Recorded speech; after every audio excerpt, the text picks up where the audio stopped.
Hill, and I'm a foster. These are my dogs, Meatball and Butterscotch, and we are Charleston Animal Society. I'm Ralph. I'm Althea. We're cat adopters. And we are Charleston Animal Society. I'm Nate Ross, and this is Poppy. I'm a donor, I'm a foster, and we are Charleston Animal Society.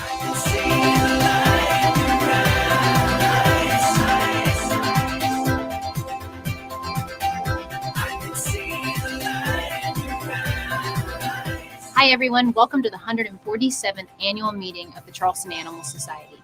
My name is Dillard Stevens and I'm this year's committee chair. First, I'd like to say happy birthday to us. It was on this day 147 years ago that the Charleston Animal Society began. We were the first animal protection program in South Carolina and one of the first in the nation. Then, like now, our main purpose is the prevention of animal cruelty. But fast forward to 2020, and we are touching the lives of almost 15,000 animals each year, thanks to you. Know that if you have questions as we go through our program, please feel free to post them so that we can have them all answered towards the end by my fellow board member, Carolyn Murray, and President and CEO, Joe Elmore. As we like to say, you are Charleston Animal Society, and we hope that you'll remember that as we look back at 2020, a year like no other. Here's Laurel Greer, our board president. Thank you, Dillard. How do we begin to look back at a year like no other? It is with sincere hearts and deepest sympathies that we send our thoughts and prayers to so many who have lost their lives, lost a loved one, and faced difficult financial hardships because of the pandemic. But somehow, together, we united our spirits, our desire to fight against COVID-19 with everything we have that has brought us here today. And as each day passes, we hear of another friend or relative getting vaccinated, and we can see a light at the end of the tunnel, but we aren't there yet. As chair of the board of directors of Charleston Animal Society, I needed to be here today to personally say thank you for the support during the pandemic. The membership of Charleston Animal Society is made up of adopters, volunteers, and donors, each of us doing what we can to save animals' lives, even during a pandemic. That is true love. Your belief in us allowed us to face the challenge of 2020, and not only once, but time and again, pivot, adjust, react, whatever it took to be there for the animals. And you were there with us every time. You were there for dogs like Lego. He came to us quietly during the pandemic, starved, emaciated. We rescued him, and our expert medical team brought him back from the brink of death. Today, he is living in a wonderful new home. Joe Elmore will share some of the life-saving work that your support made possible. And even though we knew our fundraising efforts to save lives was critically curtailed, you hung in there with us as we changed, rescheduled, and postponed, but didn't cancel. Because you understood that we wouldn't give up raising the support we needed to care for our over 15,000 animals. An example, when it came to our Applause for Paws Gala, we had it scheduled for last spring, and we had to postpone to the fall. We rescheduled for this spring, and we had to postpone again. And now we are going to make it happen October 16th. And we want each of you to come dance the night away and celebrate the ending of this pandemic. Each time we had to make a change, you understood.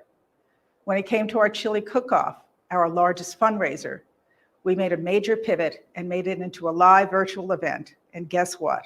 Your support was never greater. We were successful for the animals because of you. We do all this because we need to raise critical funds, and we will not and cannot retreat during these difficult times. Rather, we need to continue to join together and charge ahead with our groundbreaking projects, No Kill Charleston and No Kill South Carolina. And boy, do we have an exciting announcement coming up in just a bit. It will impact every animal in South Carolina. Please stay tuned for that. I want to wrap up focused on the light that we all see at the end of the tunnel. We're making strides every day to get our lives back to normal. But for the animals we love, the thousands of dogs, cats, and everything from hamsters to horses that we save each year, they continue to need us now in 2021. Here's beautiful Allison, a 10-year-old cat who we rescued from another South Carolina shelter that was struggling. Allison needed emergency surgery to remove her eye. It saved her life. Now she absolutely loves for someone to pet her. Nothing makes her purr like a belly rub. Our own Kay Hyman says Allison is one of her favorite cats ever. and Kay has seen a lot of cats. As of today, Allison is in the shelter waiting to find the perfect home. Because of you, we know she will. This year, funding for our life-saving efforts is more critical than ever. Each one of us plays a role in saving lives, whether we are an adopter, a volunteer, a donor, or each of these. For the animals, wherever they are, Charleston Animal Society must continue to be successful. And with you by our side, nothing, not even a pandemic, can stop us.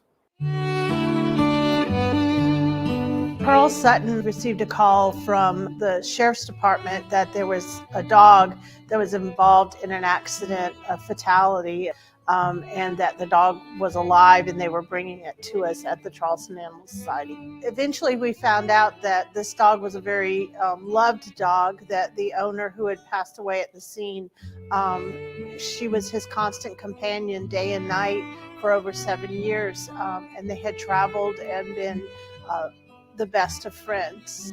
The veterinary team that worked on her was very concerned. They didn't think that she was going to make it. She had a broken jaw.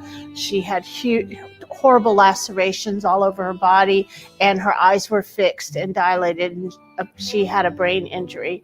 Her will to probably see him again brought her through. I think that they had such a strong bond. This particular trip with Christopher and Ava was going to be their last. They had done many trips before, and Ava was getting up in age, and Chris felt like this would probably be the last time that they could go out on one of these long adventures. And they were traveling from Saranac Lake, New York, to down in the Keys of Florida. And it was a big adventure, and they were almost halfway there when tragedy struck and Chris was killed. From the moment that I spoke to Ava's grandmother, which was about 1 a.m. the night that her dad, Chris, had died, the moment I spoke to her, she expressed that she was coming to get her baby. That was her grandbaby, and she was coming to get her. Ava! Ava girl! Ava! Ava! It's Granny! Yeah, baby! Baby! The reunion was phenomenal. I told you Granny come get you! So it was a celebration of sorts in terms of our entire community, the emergency responders, those that were on the scene, the emergency medical staff that assisted us and our veterinarians with Ava's severe injuries, and our staff who have cared and helped Ava recover. My son was a wonderful man. He turned into a great man. We're finding out even more about him since his travels. She's my grand dog, and I just love her to bits. How could you not? Look at that face. He also is very loyal to all his friends and family, especially. Normally, is what people see. They see the man and then see a dog on a trailer. And the dog's on this trailer with the yoga mat, and sunshade over top of it. And normally, people stop to talk about the dog on the trailer, you know. I've seen other people from Washington where he met people from there, Washington, D.C., and they had pictures where they just went hung out to eat with him. They went to the beach and to eat lunch for the day, and they ended up spending all day playing music in the park. The thing about this is that Ava is such a wonderful creature. Her temperament is it couldn't be any better than what it is. And that it must be a reflection of Christopher and the kind of person he was. It was a strong bond. We have a beautiful picture of her looking at him and him looking at her and smiling, and you could just see the pure love going right back and forth. It just melts your heart to look at that. The outpouring of support to help Ava's family, and even an individual in the community to donate his time and his assets to fly the family back up to New York. It's just reflective of our entire community and what our Charleston Animal Society is all about. Charleston Animal Society is not a building in North Charleston. It is a group of people. It's an energy within our community. Ava's mom is so happy to have a little part of Chris and a little part of his life living back with her in New York. Hello, everyone. I'm Charleston Animal Society Board Member Jane Graham. And I'm Kay Hyman, the Director of Community Engagement at Charleston Animal Society. As you just saw in Ava's amazing story, there were many heroes, from the first responders to the veterinarians to our loving and caring staff who watched over as she recovered. And then there's Lee Richards, the pilot in the story who volunteered his time and his resources to make sure that Ava made it home to New York with Chris's mother and sister. He truly is a hometown hero. For me, this award brings this story full circle. I got to fly with Ava's family back home thanks to Lee. And now we can present our first ever hometown hero to him for doing such an extraordinary job. Thank you, Lee. Thank you, Jane. Thank you, Kay. I really appreciate this. I've had dogs for 20 years. So I read in the paper that Ava had gone through all these surgeries, and I felt terrible that she would be on a 17 or 18-hour trip back to New York in a car. And I felt like if I could fly her up there in my plane for under 2 hours, that's what needed to happen. And it was great to play a small role in helping Ava get back home to her family. So thank you very much. Congratulations, Lee, on being our first ever hometown hero. We really appreciate you and everything you did for Ava. You are a lifesaver. So now let's turn to our CEO and President, Joe Elmore. Good afternoon, and thank you for joining us for our first virtual annual meeting, but our 147th annual meeting. For those of you who have not participated in Charleston Animal Society's annual meetings, you'll find out today that these are more of a celebration of success rather than a stereotypical annual meeting. I'm Joe Elmore, President and CEO of Charleston Animal Society, and I'm both proud and honored to be here with you today to share our state of the organization. A year ago, on March 6, 2020, South Carolina identified its first 2 COVID-19 cases. In the days that followed, Governor McMaster declared a state of emergency that we are still in today. Unprecedented. Everyone knows all too well what has happened to our nation and, more importantly, to our families and loved ones. Our thoughts and prayers go out to all of you who have suffered loss and hardship. Despite the challenges confronting Charleston Animal Society, the organization transformed its mantra, that is, focus, strategy, and determination, into decisive action, and continued to be a leader in providing life-saving care for animals, not only in the greater Charleston area, but in the Low Country, the state, and the region. Through our No Kill Charleston project, we saved all of the healthy and treatable animals for the 8th year in a row, compassionately making end-of-life decisions when they were the most humane path for the animal, as we have done since we built the first no-kill community in the Southeast in 2013.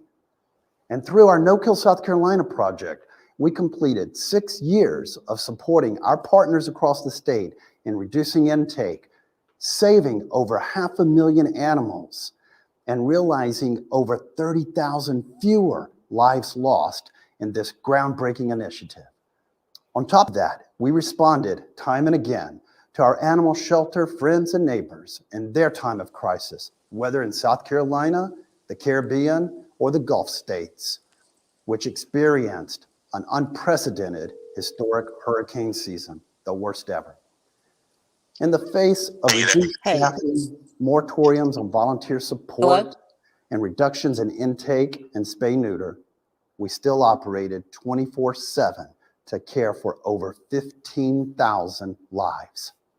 Thanks in large part to dedicated staff, a phenomenal army of volunteer fosters, and volunteer disaster teams, and of course, your heartfelt and generous support. Let me bring some of it home and up close. We entered 2020 by receiving an urgent call from Lawrence County Animal Control up in the upstate, which had been overwhelmed with a puppy mill case involving 250 abused dogs. Animal organizations from near and far responded to take an animal here or to take an animal there, but there were too many dogs seriously ill that were not taken. We deployed our teams and rescued 50 of those dogs, bringing them back to Charleston Animal Society for life-saving advanced medical care, something the other organizations were not able to do. In February, we brought the second in a three-part series of National Animal Cruelty Investigator training here to Charleston so that all of us, law enforcement and animal society staff alike, can more effectively investigate animal cruelty crimes. March not only brought the pandemic, but a cruelty case involving a group of horses and dogs. And thank God for our premier equine volunteer foster, Joanna Lacey, who gives 100% of her skills and her heart in bringing horses to peace, appreciation, and loving families. April saw spirit and fortitude of a dog named Harvey, severely burned and near death. Our life-saving team, and yet again, a foster family, brought Harvey from the brink of death to a miraculous recovery. Harvey, a dog that our entire community fell in love with. As the threat of COVID struck hard in May, our Pets for Life team deployed to the most vulnerable communities in Charleston County so that we could provide assistance to many of those families, most of whom were elderly. And we provided assistance through pet food for a month so that the elderly would stand a lower chance of contracting the coronavirus by staying at home instead of going out to get food for their furry loved ones. And with parents struggling to care for their children while they were out of school, and while many of the parents were working from home, our education team restructured our entire summer camp program and made summer camp virtual. This was both a gift for the children as well as the parents. And our work continued through midsummer when we brought animal leaders across the state here to Charleston so that we could plan how we were going to evacuate and rescue animals during hurricane season while we were in the jaws of the deadly coronavirus. And as summer began its transition into the fall, our hearts were hurt by the tragic death of Chris Cotton, a young man bicycling down the East Coast who was killed by a local motorist out here on Highway 17. Chris was traveling with his longtime companion and travel buddy, Ava, an adorable dog. Ava was also hurt badly during the incident. Our team was there for Ava and brought her back and healed her wounds. And our sadness was softened a bit when we were able to reunite Ava with Chris's mother and sister in New York. You know, in fact, even going into 2020, you can see how the Animal Society, in comparison to other animal organizations, fundraising in our community maximizes your financial support by spending far more of your dollars on critical services. 2020 took its toll on us, but it did not bring us to our knees. You see, when we say you are Charleston Animal Society, we mean it. All of us together save lives, not just the staff, not just the volunteers, not just the adopters or the donors, all of us. It's that all for one and one for all spirit that has transformed our community and is transforming our state. 2 years ago, at our annual meeting, after sustaining No Kill Charleston for 6 years successfully, I stated that we needed to evolve from No Kill Charleston and continue to break ground for animals. But we were not in the position to establish a timeline for No Kill South Carolina. There were simply too many unknowns, and we didn't have control over other parts of the state. Today, No Kill Charleston rolls into No Kill South Carolina because we are all one in our state. We're all one for the animals. And let's remember that no-kill shelters are a myth. Either communities are no-kill or they are not. Life-saving is not a shelter issue.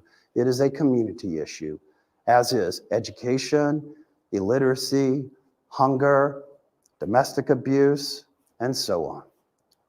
Our future is bright. While others continue to tread water, we are swimming at a sprint, charging ahead, changing the plight of animals in our community and beyond.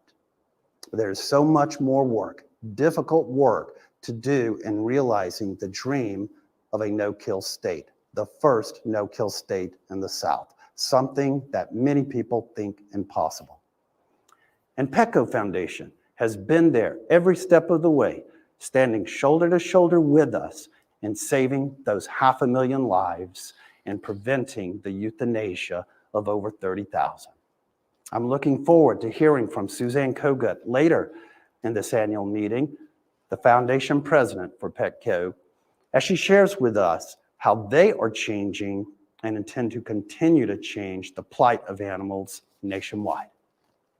So to each and every one of you, thank you for your understanding, your patience, and your support through these uncertain times, knowing that you can be certain about one thing, and that is Charleston Animal Society will always be there for our community's animals and the families who love them.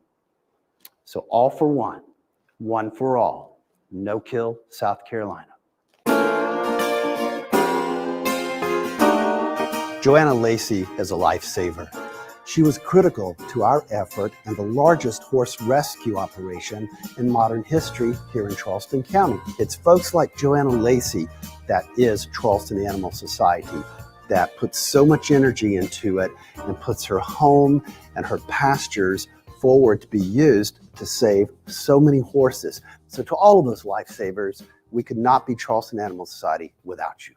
Charleston Animal Society is so easy to work with when it comes to fostering. Any expense that goes into the horse, veterinary care, feeding care, foot care, everything that goes into getting this horse well. So Charleston Animal Society covers all expenses. Charleston Animal Society and what they do as an organization is very near and dear to my heart. It's great to see the horses go from starved in really poor health to going on to being successful in a new home. I mean, that's greatly rewarding. One day, my littlest Owen, he's 4 years old, he just casually mentioned that he wanted a black and white horse. And that very day on Facebook, Charleston Animal Society had posted 3 horses that they rescued. One was a black and white paint, and we went out there and we just immediately loved them. And so we brought him home. But we were so blessed because he loves children. We have 4 children. The neighborhood children come over and visit with him. Let me tell you, he's the most popular attraction in our neighborhood. There are kids that come from houses down the street with carrots and apples, and this horse gets more attention and more love. And he has just been amazing. He is the sweetest horse we could have ever asked for. He's more of a pet to us, but we also ride him and just giving him a good life at our home. And Joanna took fabulous care of him, and she continues to reach out to us and just touch base with us and check on him. I mean, she's just amazing.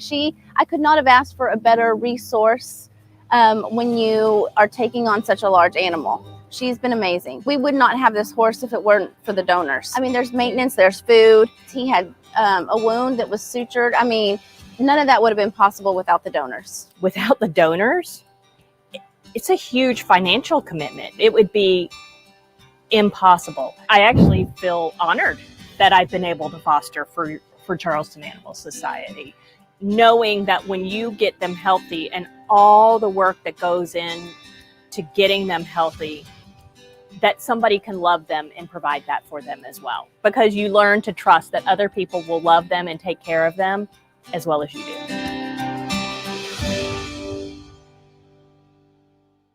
As Joe mentioned, Charleston Animal Society continued to help other animal organizations throughout the pandemic. And during hurricane season, this transport trailer, made possible by Maddie's Fund, traveled thousands of miles across the Southeast, making 11 emergency transports. Our efforts touched the lives of 154 animals in harm's way. Here's a look back at the record-breaking hurricane season of 2020.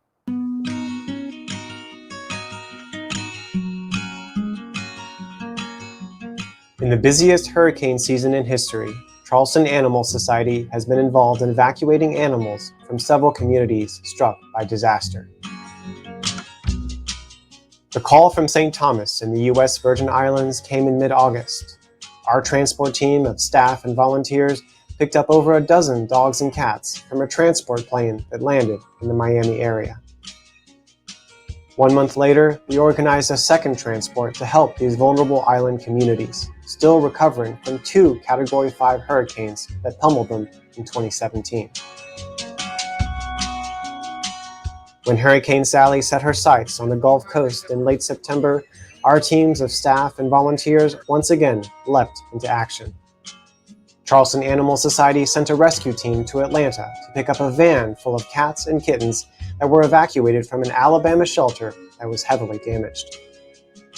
In October, when Hurricane Delta bore down on Louisiana, the Humane Society of the United States reached out to us, desperate to help evacuate flood-prone shelters along the coast. In less than 12 hours, Charleston Animal Society deployed a team of staff and volunteers on our farthest rescue mission in the shelter's history. Driving over 1,700 miles in 48 hours, Charleston Animal Society saved over 80 animals from the devastating hurricane. And the work did not stop once the team returned. Over the next few days, many of the animals were placed in partner organizations across the Southeast, from as far as North Carolina to Florida, to make sure every animal was safely adopted. All of this shows what can be accomplished when animal organizations work together to save lives. Just as the country responded to us when Hurricane Hugo hit, we will continue our commitment to help others when disaster strikes.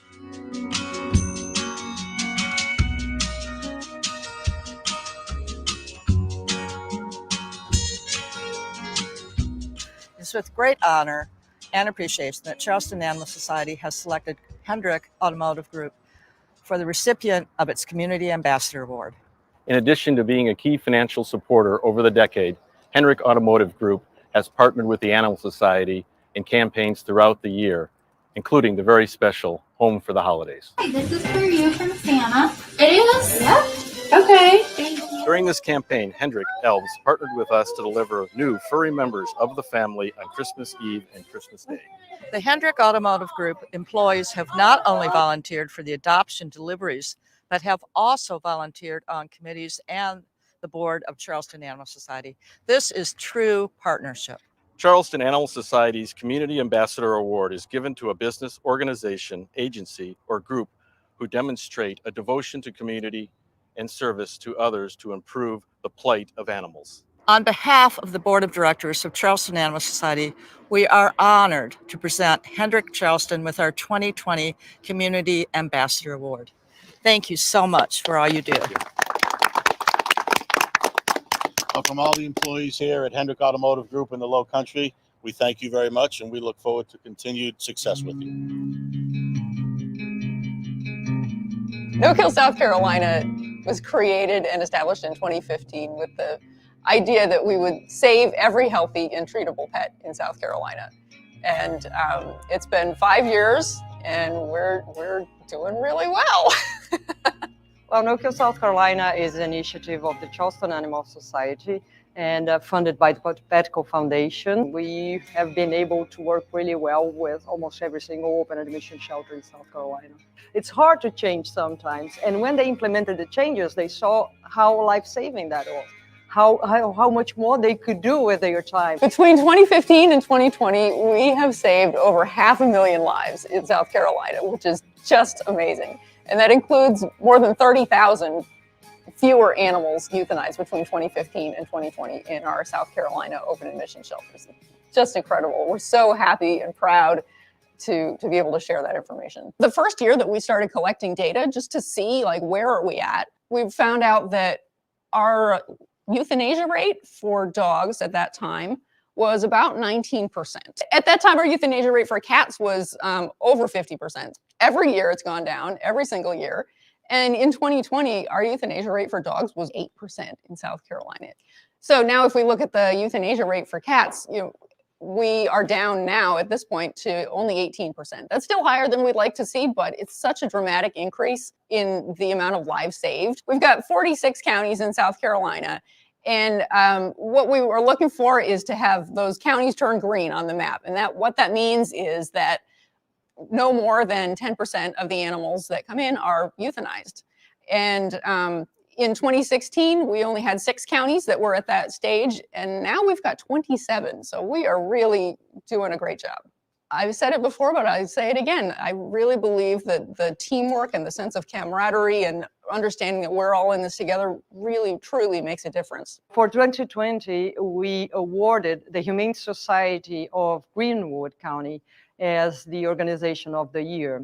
This is an award we give to organizations yearly when they achieve or they excel. So we are also giving an award this year that we've never given before. It's our life-saving award to the Lawrence County Sheriff's Office. Between the beginning of last year and now, they've saved over 1,100 animals from hoarding and dog fighting and other inhumane conditions. It's really, really incredible. The future is keep doing what we are doing. We really need to come to the point where we are saving every life that can be saved. Thank you. Thank you. Thank you, Petco Foundation, For believing in our animals. In us. And in South Carolina. Thanks to you. We're saving more lives than ever before. You let us dream. Imagine, care, and collaborate. From the mountains to the sea. Your support of No Kill South Carolina is helping us create a state of kind.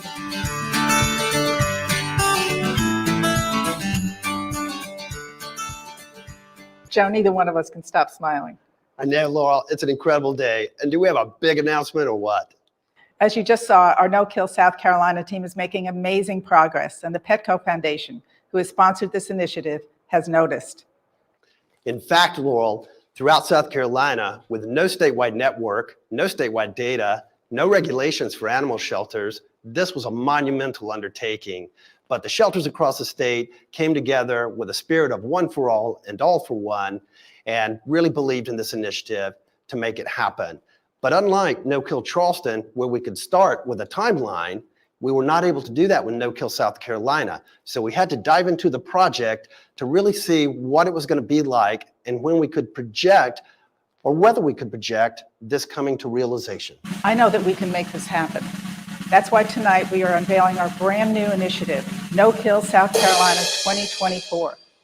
That's right, Laurel. No Kill South Carolina 2024 to culminate with our 150th anniversary on March 14th, 2024. This will be amazing, but we need every South Carolinian, every animal lover to pitch in and be a part of it, because this is the boldest animal rescue initiative in the country. Here to talk more about the Petco Foundation, this amazing challenge, and their incredible work is Petco Foundation President Suzanne Kogut. Thank you, Joe and Laurel. And thank you to all the supporters of the Charleston Animal Society. Tiny Bubbles and I are just so happy to be with you today, because all of us at the Petco Foundation have great respect and admiration for the work you are doing to save lives, not only in Charleston, but throughout all of South Carolina. What do you think, Tiny? You know, we are living in exciting times. And I still remember the day when people thought saving lives, creating no-kill communities, that was all impossible. Or perhaps it was only possible in that one city that everyone saw as more pet-friendly, or which had the resources to accomplish this goal. The Petco Foundation has always held true to the steadfast belief that we can save pet lives and end unnecessary euthanasia in this country. So we share your passion for this necessary and achievable goal for all animals, like Tiny Bubbles. Tiny, you want to go lay down? And at the Petco Foundation, we are leading with commitment, empowering organizations with nearly $300 million invested to date to save pet lives. But I know what you all want to know. Yes, 3.5 million of that was invested right here in South Carolina since 2015. These are exciting times because of the work of organizations like the Charleston Animal Society and so many others in South Carolina who are saving lives. And when we talk about eliminating unnecessary euthanasia, we are no longer talking if, but when. When will my community become a life-saving community? And when will my state become a no-kill state? In Charleston, you have achieved a life-saving community. And now the answer to when the state will become a no-kill state, well, you know the answer. That is No Kill South Carolina 2024. And we are so proud to have been and continue to be your partner on No Kill South Carolina. Because together, as you have already heard, but it does merit saying again, over 500,000 dogs and cats have been saved and 30,000 fewer lives lost because of your efforts. Exciting times indeed. You know, I've always felt at home in your company, even in these virtual times. So I'm going to let you in on a little secret about exciting times right now at the Petco Foundation. You know it, pets change our lives. And when you love a pet, there's nothing you won't do to change theirs. You'll nurture them, protect them. You'll take every action to make sure every pet lives its best life possible. The love we share with pets changes everything, and it even inspires a name change. So going forward, the nonprofit Petco Foundation will now be called Petco Love. And at Petco Love, we will lead every day to harness the power of love to make communities and pet families closer, stronger, and healthier, and create a future in which no pet is unnecessarily euthanized. But it's more than a name change. It's a fundamental change in our approach. While we will continue to lead by empowering other organizations, we will also lead by example. We believe that in some circumstances, we can bring about greater life saving for pets by leading action directly, innovating and creating national solutions. So I want to give you an example about how we plan to transform the national lost and found system for pets to reunite lost pets directly with their families. Now, I am not sure if any of your pets have ever gone missing, and no one ever thinks it'll happen to them. Yet 1 in 3 pets go missing during their lifetime, in 10 million annually. This April, we will be launching a national central database for lost and found pets called Petco Love Lost. One central location that individuals can search lost and found pets, whether those pets are at a shelter or in the home of a Good Samaritan who found them. We are working to bring the entire animal welfare industry and pet industry together to support this national solution. We will unite to reunite. Imagine if this tool was utilized universally, we could prevent any lost pet from going to a shelter and get them back home directly where they became lost. And it will be as simple as uploading a photo from your phone. And of course, like the leading organization that the Charleston Animal Society is, you were a first adopter of this new life-saving tool when it was called Finding Rover.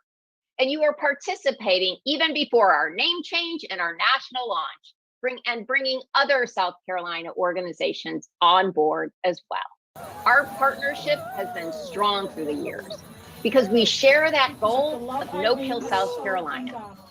And Petco Love plans to continue investing in the Charleston Animal Society's No Kill South Carolina initiative to get you to that 2024.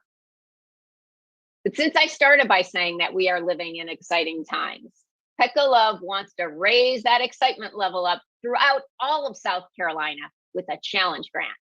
If the organizations in South Carolina work together and achieve No Kill South Carolina by 2024, Petco Love will invest $1 million collectively to organizations throughout South Carolina for their life-saving work. And these funds can be used to sustain No Kill South Carolina forever. Our name may have changed, but our commitment to you has not. Because Petco Love is with all of you. It's time to end unnecessary euthanasia in this country now and forever. So together, let's do this. So Joe and Laurel, back to you, but with a $1 million challenge grant ahead of you. Joe, this is incredible. $1 million for animal shelters across South Carolina. I am truly speechless. It's amazing, incredible, phenomenal, everything, Laurel. And Petco Foundation, thank you so much for believing in us. and enabling us to believe in our brothers and sisters operating shelters across our entire state. This is nothing short of a miracle for us, but we've got to make it. We've got to make it by 2024 because this is a challenge. And now we're going to turn it over to David Maybank, who's going to present a special award. Thank you, Laurel and Joe. What an exciting announcement. Cheers to 2024. I'm board member David Maybank, and this is Bunny. We're proud to announce this year's recipient of our Elizabeth Bradham Humanitarian Award, the Charleston Animal Society's highest honor. This year's recipient has dedicated her life to the protection of animals. In fact, just up the road in Hollywood is Hallie Hill, a sanctuary for wayward dogs that Helen founded. Her passion and dedication to save dogs that others have given up on is truly inspiring, making her a worthy recipient of this year's Humanitarian Award. Just take a look at the amazing work being accomplished at Hallie Hill. The sanctuary is vital in making this community a no-kill community. There's really a need for more sanctuaries. We have animals that have come in that have been so badly broken that we found on the side of the road. To see them get the medical care, the orthopedic surgery that they need, and to see them to be able to run on the grass, it warms my heart to see a dog get to be a dog. The day starts bright and early at Hallie Hill, usually about 7 o'clock. All the dogs are awake and ready to roll. And so we get everybody fed. There's morning medications that have to be handed out. We count on volunteers to spend one-on-one quality time with the animals, because a lot of the animals here are under-socialized. So the volunteers will grab a bucket and they'll put like treats or toys or leashes or brushes, and they'll start spending time with the animals. Well, it might be in with a dog that likes to have a frisbee or a ball thrown. The next pen might be a dog that won't come up to them at all, but them sitting in there and offering it treats and allowing the dog to smell and see and hear their voice is great socialization for that animal and great enrichment. And with the cats, we have 50 cats, and a lot of the volunteers go in and spend quality time with the cats, playing with chase toys and brushing and petting. We have a staff member who spends the night and gives the medications that have to be more in the evening. So it's pretty much a 24-hour job. Being that it's a sanctuary instead of a shelter, that's what makes it unique. Our enclosures are not small little concrete enclosures. You know, we have large enclosures that they can live in for years if they need to. Our ultimate goal is to place as many animals as we can with families and homes, but we always have that option where if they can't find a home, then they become part of the Hallie Hill family and they can stay here for the rest of their life. There are so many ways people can help Hallie Hill. They could go online to halliehill.com and they can donate to our general fund. There's also a chance to sponsor a pet. You could go online and choose a specific pet that really touches your heart. People can include us in their planned giving. They can put us in their will. They could have us listed as a beneficiary to a life insurance policy. People can also help us by going to Amazon. You can go to smile.amazon and list Hallie Hill as the sanctuary that you'd like to receive a portion of your purchase. But we just need people to get the word out about Hallie Hill. So few people know about it, and it's such a beautiful place, and it's a worthwhile cause. I mean, there needs to be more sanctuaries out there, but they're expensive to run. So we really count on donations to keep this place running. And we want to guarantee a safe spot for the animals. Once they come in, we want to guarantee them a place for life. Here to present the award is our former board president and the woman the Humanitarian Award is named for, Elizabeth Bradham. Thank you, David. So we're here out at Hallie Hill Animal Sanctuary. I'm with my mom. And Mom, I want to present you the Humanitarian Award on behalf of everything you've created out here and all you've done for animals in Charleston County. Oh, thank you so much, Elizabeth. It's perfectly beautiful. And I want to thank you, Elizabeth, and Charleston Animal Society for honoring me. I'm most appreciative. I'm quite humbled. And I do thank you. And I want to mention the fact that Charleston Animal Society has been so very helpful to Hallie Hill. They've included us in so many things, and helped us a great deal in all our ventures. And they've just been a big part of Halley Hill. So I thank you, Charleston Animal Society. And I accept this with a grateful heart and a humbled spirit. Thank you so much. Elizabeth, thank you.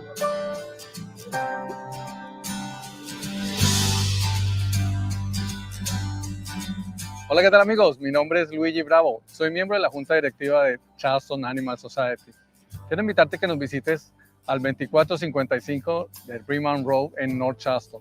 Cuando vengas, quiero que sepas que tenemos personal que te pueda atender en español. También tenemos servicio de esterilización. Por más de 20 años hemos cambiado la vida de muchos animales, más de 20,000. Quiero que sepas que eres bienvenido en Charleston Animal Society. Esperamos contar con tu apoyo y verte pronto. Hey Luigi, thanks very much. I'm Hank Greer, and before we leave, Laurel and I have an incredible announcement to make. Isn't that right, Laurel? Absolutely. We were so thrilled that our gift of the BMW last year raised $150,000 for the animals. And you know what? We're going to do it a third time. We've done it 2 years. This year, we've got another really hot car. It's the new 2021 Tesla Model Y. And you know what? We're starting right now with a raffle. So if you're lucky, and you might well be because you're out there, you could be driving this car this summer. That's right. We're going to sell a limited number of chances now through June 15th. And the money raised will help with our life-saving work at Charleston Animal Society. Okay, let's not talk. Let's show you what these awesome features are of the Tesla Model Y. The future is here, and this is your chance to drive into 2021 in a brand new Tesla Model Y. The Tesla Model Y is a long-range electric vehicle valued at $50,000. It has a dog mode safety feature, premium vegan leather interior, pearl white exterior, all-wheel drive, 19-inch Gemini wheels. It has autopilot and 5 seats. And if you don't win the Tesla, don't worry. You still have 3 other chances to win a prize: a $1,000 luxury Charleston experience with a dinner at Husk, a stay at the Francis Marion Hotel, and a tour with the Charleston Raconteurs. Or win a $500 shopping spree for your dog at Charleston Animal Society, or a $500 shopping spree for your cat at Charleston Animal Society. Buy your tickets now. This is your chance to save animal lives and win America's hottest car in the process. So everyone, buy your ticket right now at charlestonanimalsociety.org/car raffle. And you know why?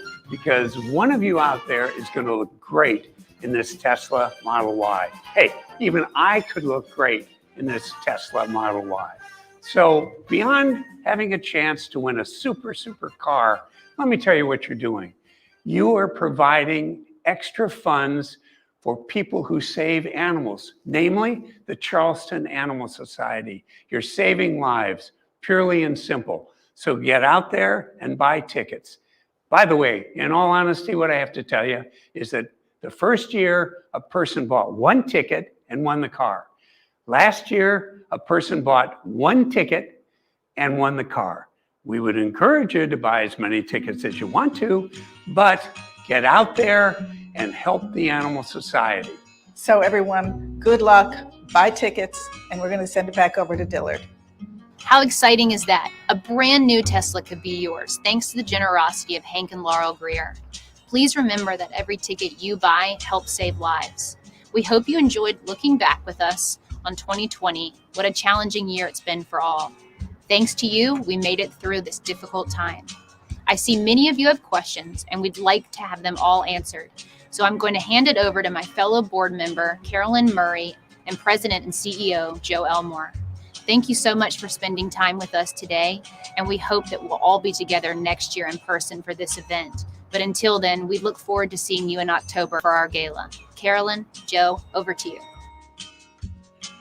Dillard, thank you so much. What a tremendous year we have enjoyed with Charleston Animal Society. I'm just overwhelmed looking at this compilation of stories and videos, and I'm just so proud to be a board member. You all make me just feel so incredibly inspired to do even more in this community. And Joe, I know that you probably feel the same way. What is your reaction to looking at all of the accomplishments of what's been an incredible year? Wow, Carolyn, I am so moved. And Kay Hyman here at the shelter with me, apparently was counting and told me that I choked up 16 times. It's all with pride and love. And everybody, we talk about our membership being those who give a gift of their home, adopters, those that give a gift of their time are volunteers, and those that give a gift of their income. And Carolyn, you hit every mark, and you're an incredible member. And I am just awed by the generosity in our community. I don't even know where to start. There is so much to talk about, Joe, but I do have to tell my personal story. Mike is around here somewhere. And as I've said many times, he just really completes our family. He's such a he's a pit bull mix, and we adopted Mike almost 3 years ago now. And he is the most wonderful, gentle giant, and he makes our home better. He makes me a better mother. He makes me a better wife. He makes me a better journalist because I've learned to be more empathetic and more compassionate because of this four-legged creature. So that's why I'm a board member. I know it's why many of you serve as board members and why people volunteer in our community, because we certainly all understand that our animals make us better. And so I'm just so excited to get this conversation started. We have a lot of questions, and there's just so much energy that's going into recovering from what's been a really difficult year. But I think one of the most incredible parts of what I've heard today is what Pet Love is doing for our community and how 2024 is going to make us even stronger, Joe. You're exactly right. I mean, this is groundbreaking. As we mentioned, in 2013, we did something that even our friends at the Post and Courier editorial board said was far-fetched, and we built the first no-kill community, all of Charleston County, in the Southeast. And this initiative is to culminate with our sesquicentennial, our 150th anniversary, March 14, 2024, to truly build a no-kill state. And that's all of us working together. It's not just Charleston Animal Society. We're like the conductor of the orchestra, so to speak, with this initiative, but it will take a lot of individuals to bring this dream to realization. Yeah, but we've made a lot of strides. And that's one of the questions that came up. And thank you to all of the people who are responding with questions. One of the questions is, what does it mean to really be no-kill? Right. Well, back in the early 70s, 80s, really the no-kill concept was introduced nationwide. It really gained momentum with a essay penned by my good friend Ed Duvin called In the Name of Mercy in 1989. And then it was really implemented and brought to realization in San Francisco by Richard Avanzino, another pioneer of the animal welfare movement.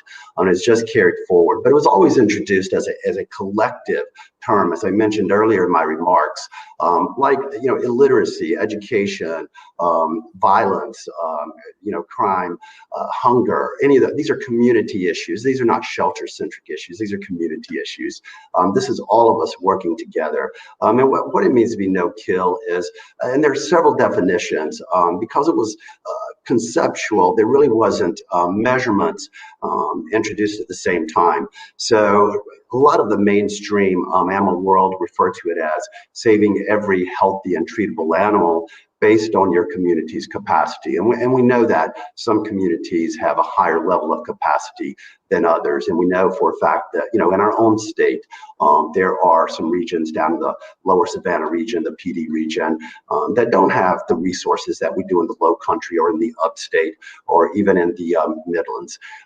So that's generally what we think of as no-kill in terms of communities. There are some other measurements, about 3 or 4 other measurements, typically with a quantitative measurement of euthanizing less than 10% of the animals, those types of things.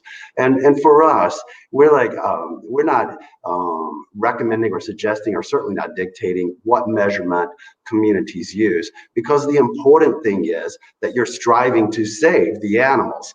And so and then we celebrate that. So whatever measure you use in your community across South Carolina, we celebrate you for striving forward. Thank you for that, Joe.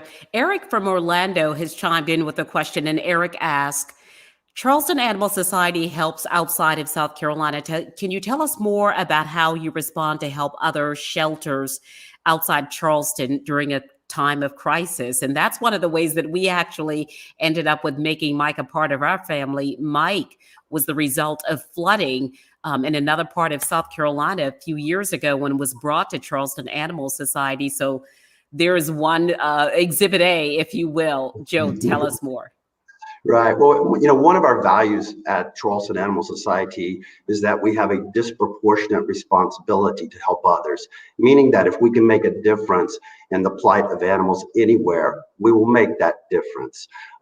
So, you know, and everything is about relationships. The animal sector, animal shelters, et cetera, in the disaster world, so to speak, is referred to or falls within a category called ESF 17, Emergency Services Function 17. So number 17, you can kind of see that that's a little bit lower in terms of priorities, perhaps, et cetera. But animal organizations come together well ahead of government in terms of responding to each other in their times of need, whether it's a large animal cruelty operation, as we talked about with Lawrence County, or some of the disaster operations. And last year, you know, we helped not only the Virgin Islands, but the Bahamas, those places that have been devastated by hurricanes, and you don't recover in a year. It takes years and years to recover, if you ever recover, and you still have those needs.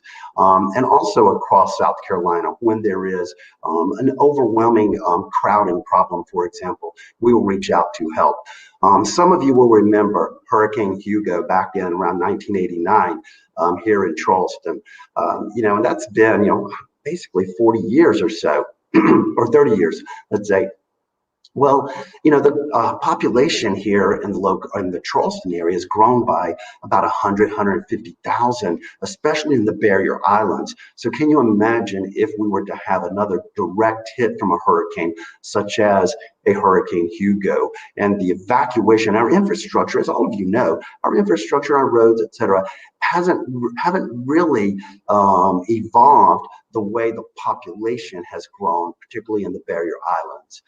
So we want to, you know, plan as effectively as we can to care for those animals and save for animals and support families as they evacuate with their animals, and also reach out to other animal shelters that are not on the high ground that we are here at Charleston Animal Society in North Charleston. And you know, the time's going to come. It's not if, it's going to be when. And we have a lot of friends out there that we have deployed our staff to, and I know in our time of need that they will be here to have our backs as well. Joe, another question, and this question is, so much of the presentation today was about responding to cruelty and disasters. What is Charleston Animal Society doing to teach compassion to future generations to prevent animals from being harmed? Great. That's a great question, because we know that human violence is directly linked to animal cruelty. And that has been documented over the past 20 to 30 years through peer-reviewed studies. So human violence is linked to animal cruelty. Very important. We reach over 10,000 kids a year, school children, all the way up through high school with our humane education program.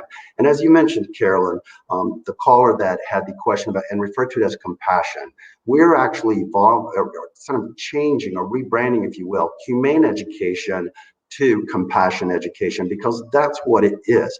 Teaching compassion. We're not born with compassion. It's a value that is learned. It's a learned behavior, a learned value, as all values are. So as we move forward with compassion education with our school children, we want to continue to expand that. And I think, you know, all of you who are watching, I'm going to take a bet that you will agree with me that what we've seen over the past year, particularly in the political spectrum, is that, you know, there wasn't a lot of compassion demonstrated. And you know, compassion is the only way that all of us in society are going to move forward and care for each other. And so that's what we're doing, and we're focused on our youth, our young people, if you will, and that's thousands every year.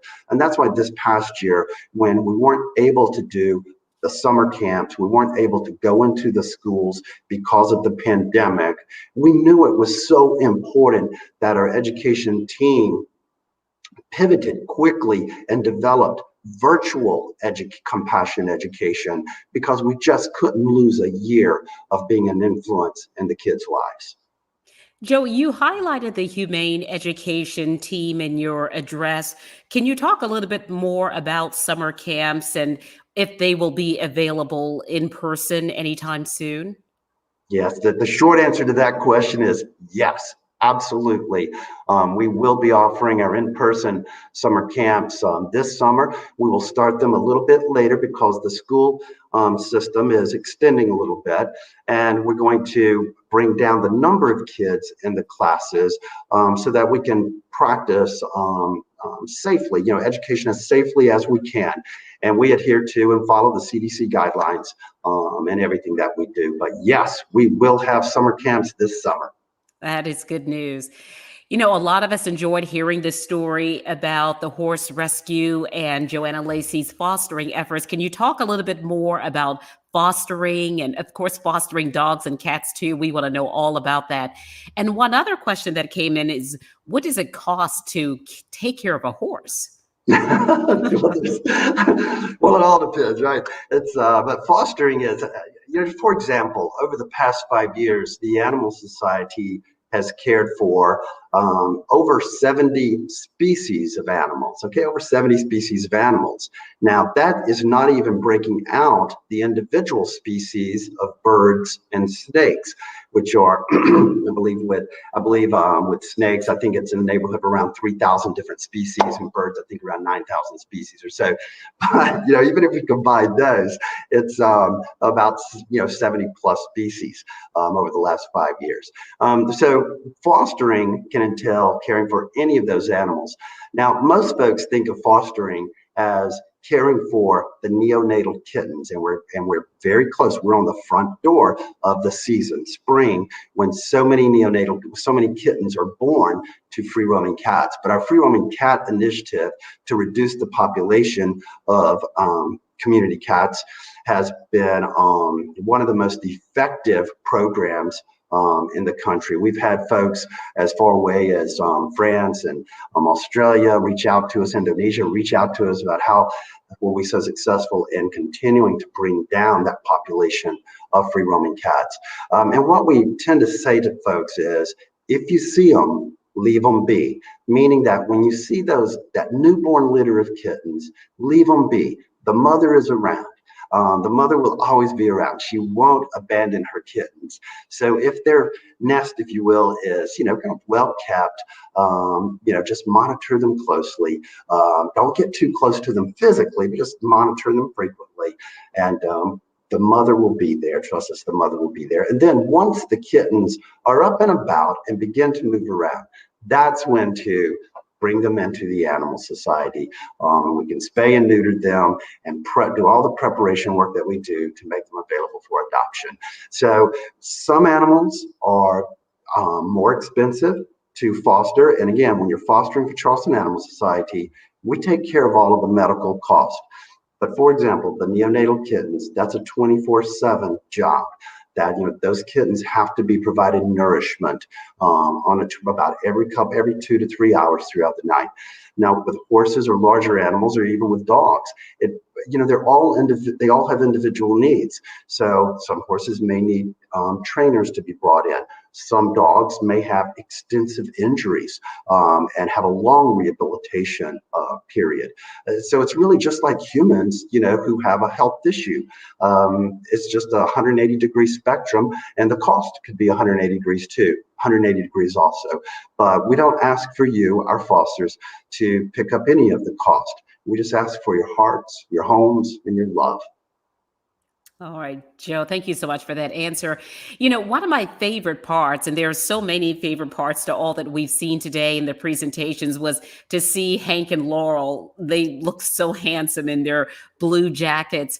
But the Tesla was really the star of that show. What a good looking car, the Tesla Model Y.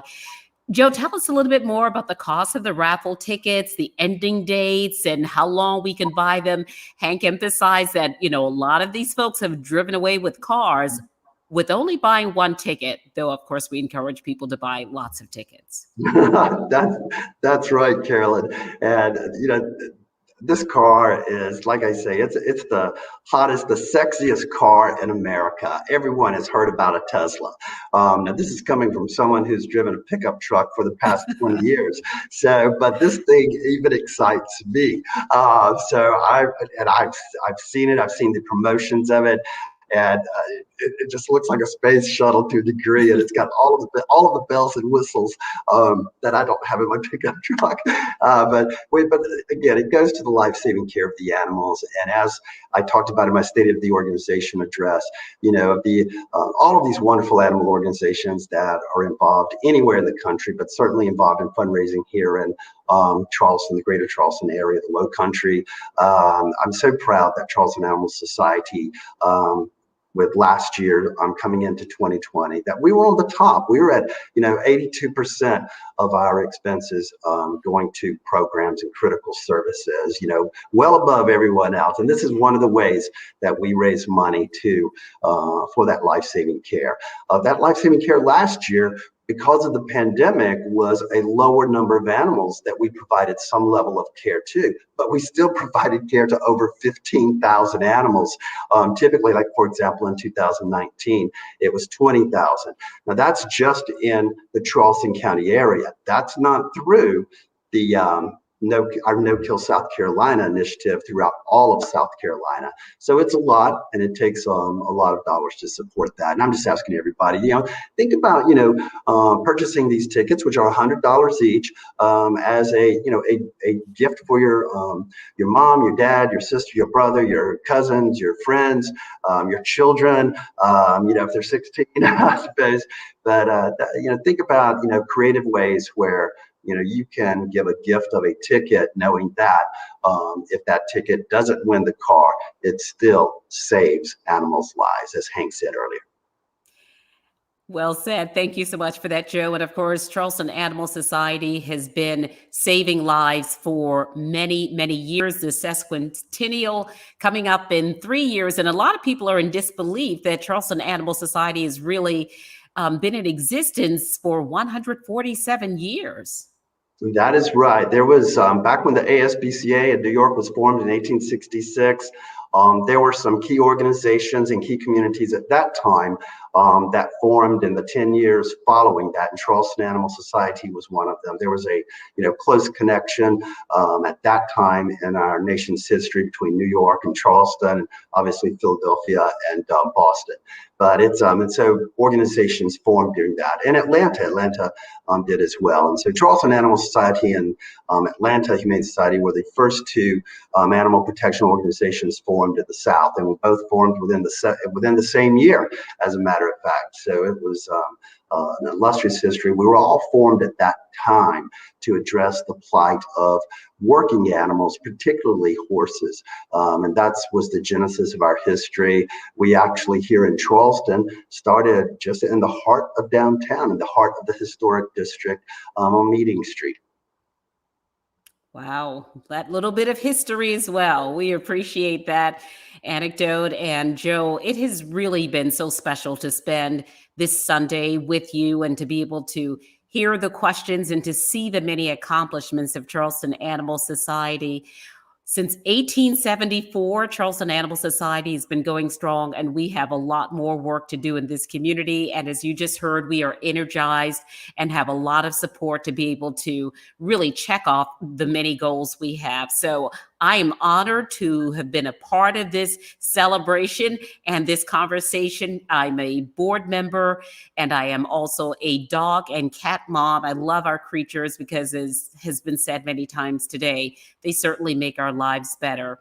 So I invite people to continue, if you have additional questions, to make sure that you get those questions to Charleston Animal Society. Joe and the entire team are ready to answer those questions and to show you how you can make a pet a part of your family. family. Again, I'm Carolyn Murray. Thanks again for your time, and I look forward to being a part of many, many more celebrations. And of course, you can always catch me on News 2 weeknights, and I will continue to tell you some of these stories and about the work of the Charleston Animal Society through all of my social media platforms. Joe? And Carolyn, thank you so much. Like I said, you were there every time we reach out to you. You are there. You have never turned us away. And I know that when you were recovering with your injury, I mean, you were like, you really shouldn't have come out here and done the interview with me, but you did anyway, and I felt so badly.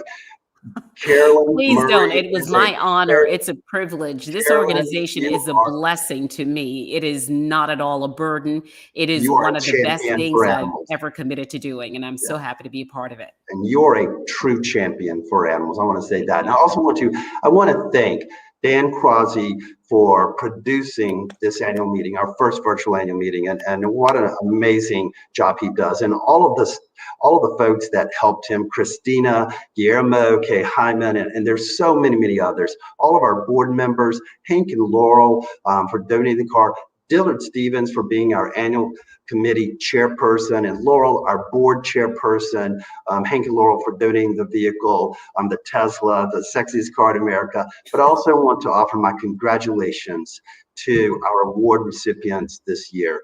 Hendrick Automotive Group, which has been with us for like the last 15 years, supporting us and famous for delivering those new pets on Christmas morning and Christmas Eve each year, and that's something that the community always looks forward to.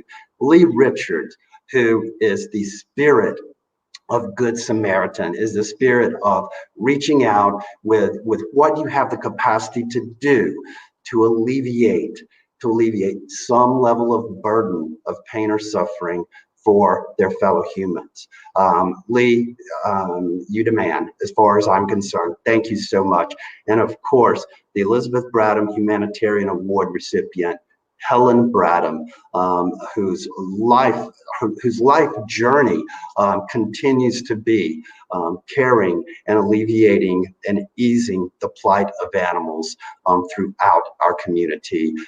If you have not had an opportunity to visit Hallie Hill Sanctuary, just go to halliehill.org, look them up, reach out to them, and please, most of all, remember, support them, support us, support the animal organizations that need you. And lastly, thanks to our good friends, Petco Love.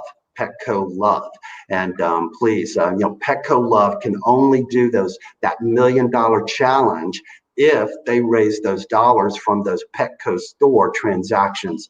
So please frequent Petco, the stores, so that Petco Love will have that $1 million win. We as South Carolina together, all for one, when we become the first no-kill state in the South.